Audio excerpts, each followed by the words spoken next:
So the next book that I have.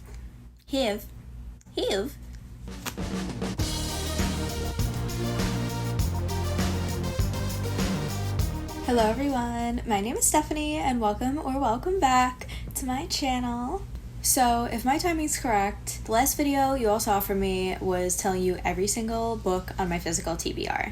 So I was looking at all the books on my shelves and I was like, I wonder which ones are going to be like my new favorites, like which have just been sitting here and I've been waiting for to be my new favorites. So then I was like, why don't I make a video about that? So that brings me to today, where I'm going to be telling you all 5 books that I think will be 5-star reads and a little bit about why. Let's just get right into it.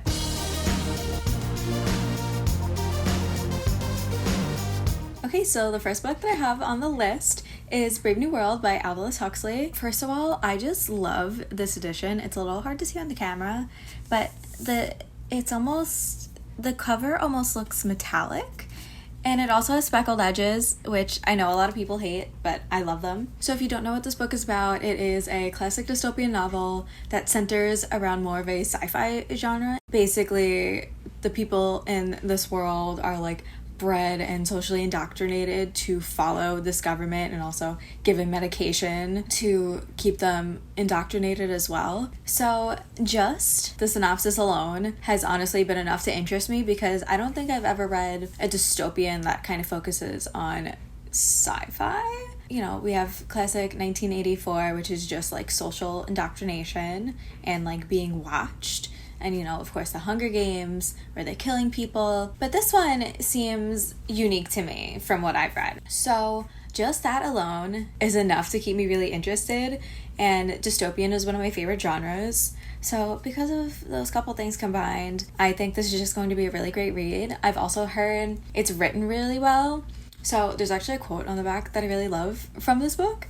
Let me read it. So it says, I don't want comfort, I want God, I want poetry, I want real danger, I want freedom, I want goodness. So just that quote like gives me chills.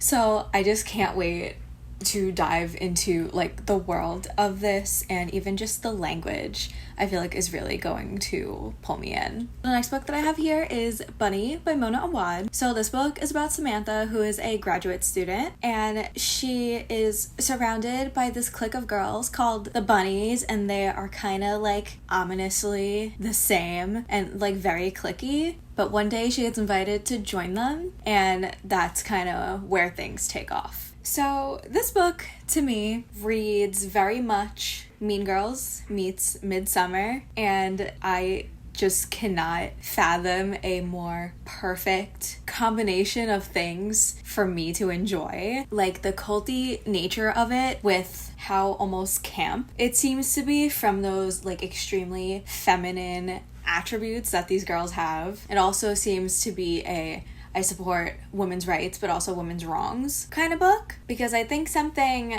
murderous is going to go down in here, which would just be another reason for me to love this. And also it seems like she becomes completely indoctrinated into this cult, which brings into the Midsummer effect. So once again, all of those things combined honestly just seemed like the perfect novel for me. So this is one I am very, very excited to get into. So the next book that I have here is a series. It's not one book, but I felt like they needed to be together as one. And that is The Hobbit and the Lord of the Rings trilogy by J.R.R. Tolkien. Honestly, I just feel like this is self-explanatory. This is just fantasy at its best. And here's the thing about Lord of the Rings and The Hobbit. I actually somehow have avoided spoilers for any of these. I've never seen the movies. I avoid listening to anything about it because I know I'm going to love these books so much. So I almost have that privilege of like knowing that I'm going to read something amazing for the first time. This is my like acknowledgement of how great the series is going to be, and just to be able to experience this fantastical world for the first time and knowing I'm experiencing something great for the first time is just like an unbeatable feeling. Also, a while ago I read like maybe the first 10 pages of The Hobbit, just like check it out, right? And I instantly fell in love with this writing style. I just know this is gonna be great and I'm going to love all these. And honestly, I might do a video where I just like binge read them all, so maybe be on the lookout for that. The next book that I have is Tomorrow and Tomorrow and Tomorrow by Gabrielle Zevin. And can I just say, this has to be one of the most beautiful book covers I have ever seen in my entire life. I don't think I've ever seen anything better than this. So, here's the thing. I don't know a lot about this book. And I know most people say you should go into it without knowing a lot, so that's exactly what I'm going to do. From what I do know about it, it is about these two main characters throughout, I think, like 30 or 40 years of their lives from when they were kids up into adulthood, and it is about them coming together, and they see each other one day, and then it starts this whole thing where they make a video game together and it becomes really popular, but it's just about kind of like their life journey. So I think I'm going to love this just for the video game references. Like, that is enough for me to think that this would be a 5-star. I am such a video game nerd. Video games have always been such a comfort hobby for me, and I don't think I've actually ever read a book about video games, so this will be a first. But I'm really excited to see how it translates into literature, and to even find out more about, like, the video game industry through this book. I just think that aspect in itself is really cool. But also, from what I understand, this is a book about platonic love. That could be totally wrong, but that's what I'm understanding from what everyone's saying. And I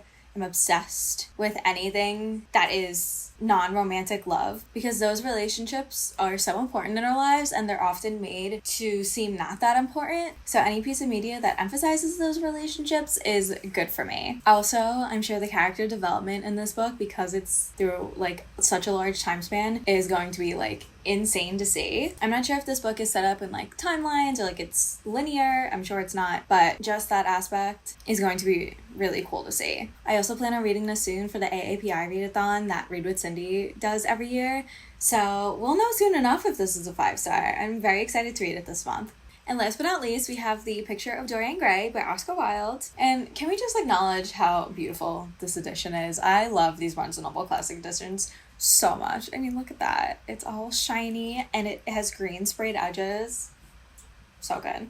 So I only very loosely understand what this book about, because this is another one where I want to go in without knowing a lot. So from what I believe, this is about the main character who is trying to obtain eternal youth, but it seems he can only do that through very evil ways, which I assume is like murder. But when he makes his self-portrait, it starts to kind of show those signs of evil, and that's pretty much all I know about this book. So first of all, I mean, one reason to love this is just gay icon Oscar Wilde. One of the things I'm really excited for is the language and writing of this book, because I know there's going to be a lot of symbolism between art and eternal youth, and seeing how that develops over time as the story gets probably more and more unhinged and more unfixable. Things like that, where they just like progressively get worse for the main character, is honestly always good in my book, because the main characters can't always be good people. Which brings me to my next point of why I love this book,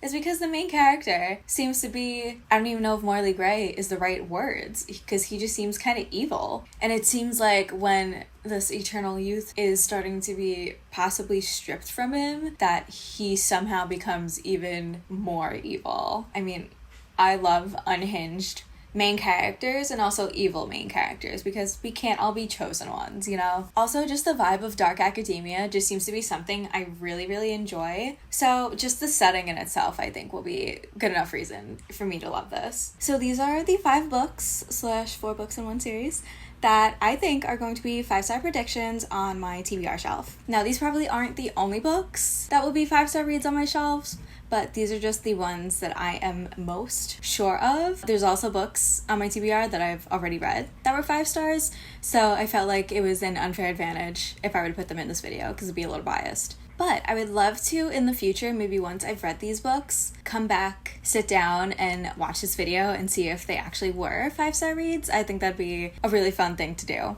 So that's all we have for the video today. Thank you all so much for watching, and don't forget to take care of yourselves today. Bye!